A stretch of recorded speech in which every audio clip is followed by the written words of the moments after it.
Good afternoon and welcome to the Asian Midday Market Watch. Our guest today is Vishnu, Head of Economics and Strategy at Mizuho Bank out of Singapore. Vishnu, as always, great to have you on the show.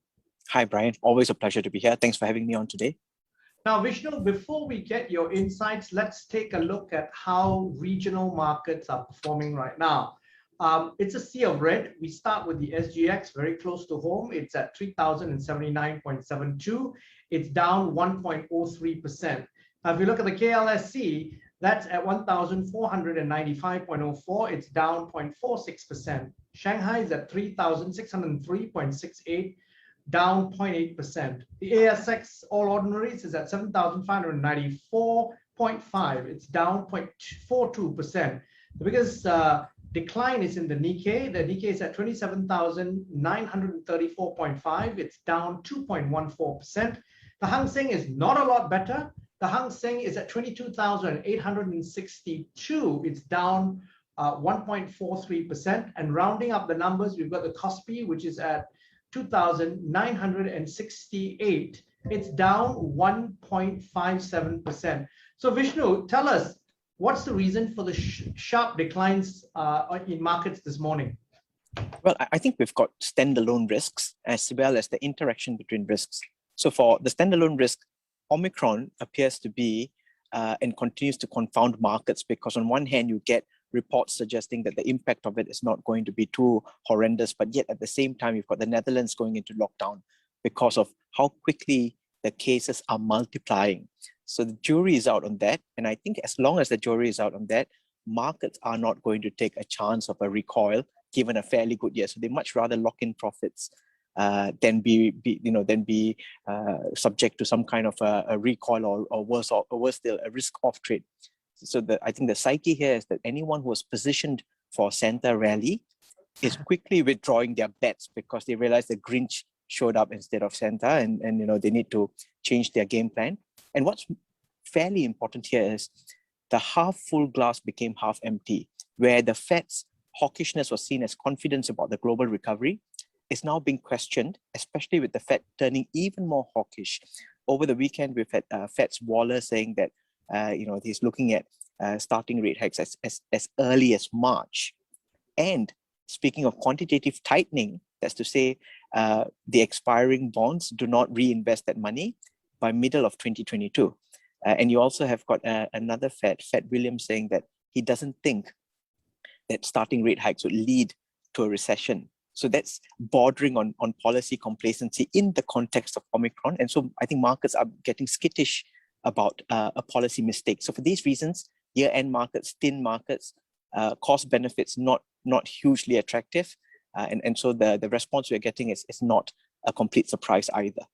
Okay, on the other side of the equation, you have rates going southwards in China. They announced a cut in its one-year prime rate from 3.85% to 3.8% today, which is the first move since April 2020. Now, this is obviously expected. But what's your view on this, Vishnu?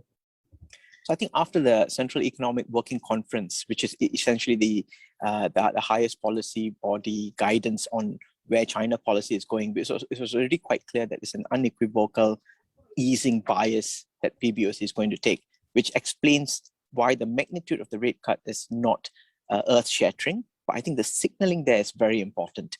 And so China is saying, yes, we've got all these regulatory issues to deal with, we've got the structural challenges to deal with, but they say, we're not taking our eyes off the growth ball, not in 2022. So this actually chimes in with our view.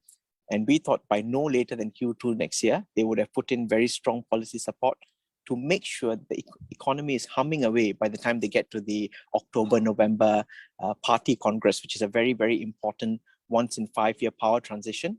It's even more important this time that there's not going to be a transition at the highest level. So I think for those reasons, we are all quite clear that China is going to do everything they can to shore up. And if the follow-up question is, and sorry to steal your line, is why then are markets not happy? I mean, China is going and pulling all the levers and hitting the throttle.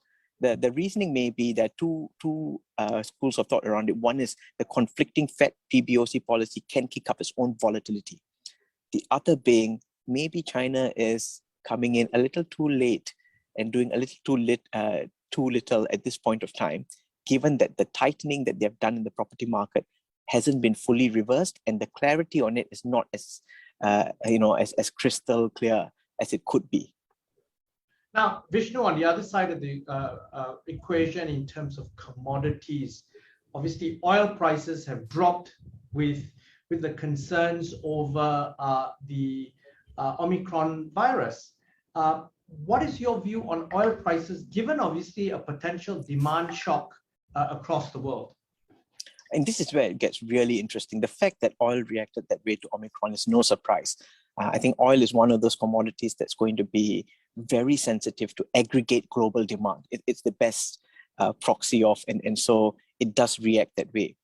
In terms of how the dynamics will shift, I think that creates a little bit more, a few more layers we need to consider. The first layer is I think whoever was calling for oil prices to go above 100, they probably have to take a back seat now. Oil is probably going to settle somewhere in the $65 to $80 range for the time being.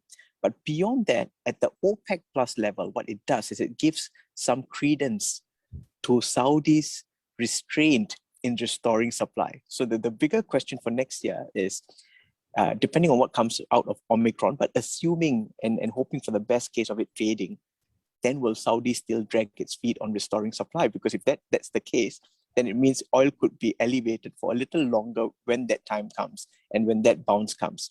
So I think there's very little clarity on that because we don't know exactly the path that Omicron is going to take and the consequent impact on economies. But what we can say for sure is we hold by our view that in the first place, we always thought 2022 is not a year of $100 oil. We thought it will settle 75 to 85. Okay. 75 to 90. But now we probably have to scale that back. Looks like we were not pessimistic enough. Looks like we were not subdued enough on oil. That's our sin this time around. That's very interesting because just 3 weeks ago, people were calling for $120 oil.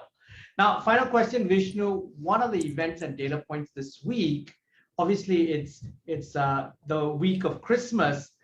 So fund managers and all are out of town and enjoying their Christmas holidays. But are there any key data points and events that we should look out for that will move markets? Well, I think the things that will move markets are things that we don't see coming. I'm not trying to pun on the virus here, but that's one of it, obviously. The other one is any unexpected announcements or moves by China. And we do have regional events such as the Bank of Thailand meeting, so on and so forth. But I don't think it's going to be anything earth-shattering for the two reasons that a lot of moves are well flagged. And the other reason being, apart from being well flagged, there's also markets that are quite quiet and already gone into a little bit of wait and watch mode unless it's a huge surprise. Vishnu, as always, thank you very much for coming on the show. My pleasure. Now, we've been speaking to Vishnu Varadan, Head of Economics and Strategy at Mizuho Bank on Biztech's Asian Midday Market Watch. I'm Brian Fernandez. This video and podcast will be on our various social media platforms, as well as our website, www.biztech.asia. Please like and subscribe to our various platforms. Thank you very much for tuning in.